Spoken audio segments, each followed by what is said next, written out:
portrait par Marie Oqui. Cette Catalane dessine de manière extraordinaire. Ses portraits ressemblent à des photos. Elle croque, elle fait le portrait ou la caricature des people, beaucoup. Des stars du showbiz sont saisies dans l'âme par la mine de Marie Oqui. Bonjour Marie. Bonjour Michel, bonjour à tous les auditeurs. Merci d'avoir accepté mon invitation. Allez tous voir sur internet, ces portraits sont visibles. Marie Oqui, O-2-C-H-I. C'est ce que j'ai fait quand j'ai découvert votre existence et je suis tombée raide devant vos dessins. Est-ce que dire qu'un dessin au crayon comme vous les faites ressemble à une photo, c'est un compliment? Si oui ou sinon, pourquoi? Alors c'est pas vraiment un compliment. Ouais. C'est une façon de schématiser et de dire à quoi ça ressemble, parce que je constate qu'on est dans un joli paradoxe aujourd'hui, c'est de parler de dessin, d'art visuel à la radio, donc on les voit pas. On le tente. Donc c'est très sympathique de les comparer. Pour autant, voilà, c'est pas le but que vous poursuivez. C'est tout simplement, voilà, il y a de l'émulation avec la photographie. Comment est-ce qu'on saisit l'âme du personnage? Est-ce que c'est forcément dans les yeux que ça se passe ou ça peut être aussi ailleurs? Ailleurs. Ça peut être les yeux, ça peut être ailleurs. Pour exemple, le portrait de Gainsbourg est devenu ressemblant au moment où je lui ai dessiné les oreilles. Donc, c'est-à-dire que chez lui, c'est un élément prédominant. Voilà, exactement, ouais. Exactement. Donc les yeux, oui, ça compte beaucoup, c'est quand même le reflet de l'âme. On capte pas mal dans les yeux, mais pas que donc. Mais pas que, d'accord. Est-ce qu'il y a des visages qui vous résistent dans les visages de people? Oui. Ouais. Lesquels? Oui. Les visages féminins, parce qu'ils sont très lisses. Et moi, j'aime bien trouver les rides, trouver l'expression, même le défaut, c'est encore plus parlant.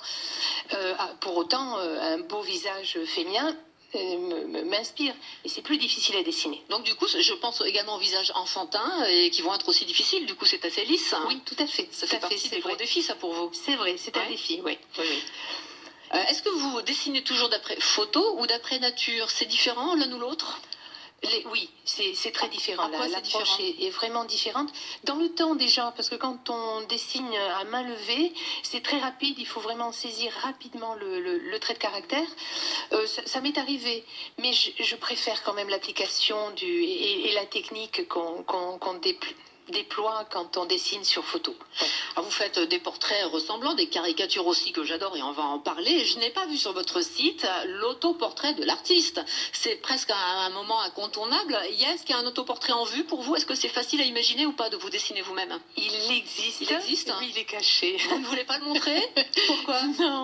Non, parce que bon, vous l'avez fait quand même. Oui, ben, les créatures sont plus importantes que le créatif. Non, je laisse les dessins vivre leur vie, s'exprimer. Ils parlent mieux que moi-même je ne parlerai de mon visage. C'est vrai que sur votre site, Marie Oqui, on voit vos œuvres et on ne voit pas la petite partie qu'il y a souvent dans les artistes qui est la biographie, le parcours. Vous n'avez pas voulu le mettre en avant, ça vous êtes vraiment effacé derrière vos dessins, pourquoi? Ouais, c'est assez curieux, je l'avais pas remarqué. Bon, peut-être parce que il y aurait tellement à dire que il vaut mieux laisser parler les dessins.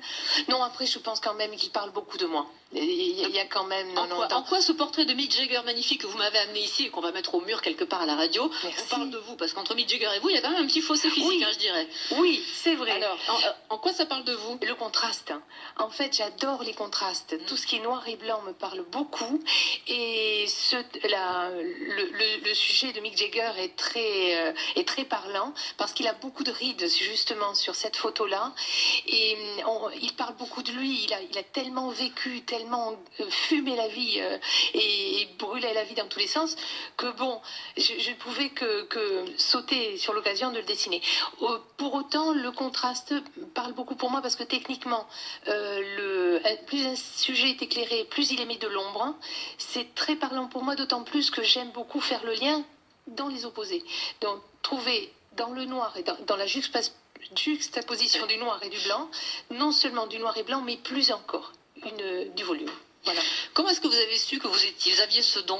Du dessin. On vous l'a dit ou vous vous êtes dit vous-même toute seule? Ouais, quand même, ça le fait ce que je fais. Non, c'est quand j'étais petite, j'ai toujours aimé dessiner. Quand j'étais petite, je voyais des portraits, je me disais un jour je ferai ça, un jour je ferai ça. Quand on a 4 ans, on dessine des princesses en général ou des choses comme ça. Ouais, non, c'était vraiment des visages. Je voyais des visages dans les vitrines, surtout dans les vitrines de coiffeuses. Je voyais ça, ça se faisait à l'époque. Et j'avais envie, je sais pas, c'est resté.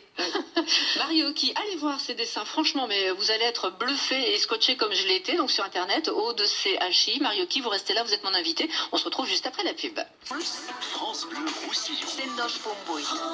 Je suis très heureuse de mettre en avant Marie Oki aujourd'hui. Elle dessine merveilleusement bien. Elle est d'ici, elle est de chez nous. Marie Oki, elle fait des portraits. Alors souvent de gens connus, mais pas que. Pourquoi vous avez cette attirance pour les visages de people? Parce qu'on les reconnaît facilement. Quelle est la raison de ce choix? C'est qu'en fait, quand je les dessine, je mets de la musique ou je me revisionne des films, des sketchs quand ce sont des personnes comiques. Et ce qui fait qu'en fait, une espèce de dimension autre que simplement visuelle. Est-ce qu'on ne peut dessiner que des gens qu'on aime ou qu'on admire? Non, pas forcément. C'est vrai que quand on me demande un portrait, je ne connais pas la personne, donc je n'ai que la photo. Ça, je le fais, mais je ne peux faire que ça. Je me limite, car il faut quand même trouver un sens. Donc je fais les deux.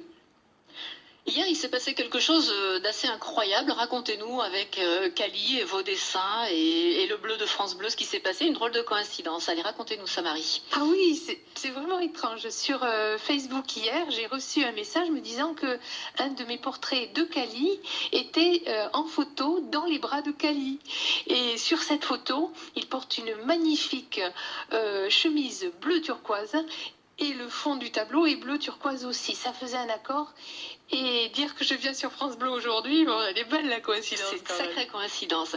Vous faites des portraits d'animaux, alors sur demande, ils sont très beaux, vos chats, vos chiens et autres. Est-ce qu'il est question aussi là de saisir l'âme de l'animal? C'est encore une autre paire de manches, ça? Oui, ou c'est pareil? Oui, hein? Oui. C'est Aristote qui disait que les animaux avaient une âme. Et oui, je pense qu'il y a il faut essayer de comprendre l'animal en le dessinant. C'est une tentative de lien avec l'animal, oui. J'adore vos caricatures aussi. La Joconde notamment, voilà, j'ai un coup de cœur. Elle devient bien joufflue, elle a des joues comme ça. Elle devient drôle aussi, elle est à croquer. Est-ce qu'on a tous les droits en caricature? Est-ce qu'il y a des tabous, des personnages qu'on ne pourrait jamais caricaturer? J'ai pensé, et j'espère que je ne vais choquer personne, au Christ par exemple. Voilà un sujet qui serait tabou en caricature, non? Oui. Non, je vais la dire... Joconde, on peut toucher la Joconde. J'entends. Non, je pense qu'en caricature, on peut tout caricaturer. Tout dépend après de la façon dont on l'amène. Oui. Et il doit y avoir dans la caricature un respect. Moi, je ne suis pas tellement trop dans l'ironie. Je suis plus dans la douceur et essayer d'accompagner un petit... valoriser le défaut, c'est ça. Oui. À quoi ressemble votre atelier, Marie? Est-ce que vous avez des petites habitudes, un agencement particulier pour vous mettre dans le bain? Oh là là, ça ressemble à une cuisine avec des casseroles partout. On fait ça dans votre cuisine, c'est vrai? Non, c'est dans une pièce tapissée en bleu et où toutes les choses sont rangées, mais dans un joyeux désordre. Voilà. Vos expos, il y en a alors partout en France, beaucoup dans les PO. Il y en a eu à Nîmes, il y en a eu notamment aussi au Fort de Bellegarde. Vous avez eu une émotion particulière au Fort de Bellegarde. Qu'est-ce qui s'est passé? Racontez-nous. Oui, il y a eu des rencontres formidables. J'ai passé un été vraiment très... voilà, ça a donné une dimension un peu internationale. Donc j'ai fait des belles rencontres. Je ne me souviens que des belles choses. Il y a eu aussi, allez, je vais le raconter. Il y a eu aussi un décrochage. Il y a eu un monsieur qui est parti, qui n'a pas voulu rester avec nous, alors qu'on était plusieurs à exposer. Et c'est dommage. Voilà, qu'est-ce que vous appelez un décrochage? Mais il a pas voulu eu envie de partir. Il a eu envie de partir parce qu'il se sentait pas. Ouais. Voilà, il sentait qu'on n'était pas à la hauteur de son art. Et j'ai donc classé cette gentille personne dans un coin obscur de ma mémoire, puisque je me souviens plus de son nom. Il faisait partie des artistes exposés aussi. Et donc il a enlevé ses tableaux. Il s'est dit non, c'est pas assez bien ou ou alors il avait ses raisons. Oui, En tout cas, oui, c'est oui. marquant. C'est vrai que ce genre d'événement. Oui, oui, mais en fait, finalement, je m'aperçois que je ne me rappelle que du bon, parce que j'ai eu des rencontres extraordinaires, notamment avec les personnes du fort, voilà, à qui je passe le bonjour. Avant de se quitter, déjà, Marie Oki, vous aviez envie de parler, je ne sais pas si ça a à voir, peut-être quand même avec le dessin, de recyclage de stylos. Oui, Alors, tout simplement parce que quand j'utilise mes feutres, et je les jette au bout d'un moment, et je me dis, mince, s'ils finissent dans le ventre d'un poisson, ça va pas. Donc j'ai mis en place une petite, on a mis en place avec la mairie de Caramani un petit point de recyclage avec un petit projet de l'école. Et donc mes stylos et les stylos des copains seront dans ce recyclage et ça servira à faire des bancs publics et des pots immobilier public. Voilà. Très bien, ben c'est bien. Bravo, ben encore plus bravo. Marie Oki, merci. Vous nous avez amené quelques exemplaires de vos dessins qui sont vraiment fabuleux. Et moi, je suis scotchée. Le site est visible partout. Est-ce qu'il y a une expo en vue, Marie, Oui, bientôt? oui, il y a une expo à Totavel Oui. en septembre, vernissage le 6, une autre expo à Saleil début d'année prochaine. Et quelques tableaux seront exposés au mois d'avril dans un restaurant à Perpignan. Vous nous le direz. Merci Marie Oki. Merci d'être venue. Merci.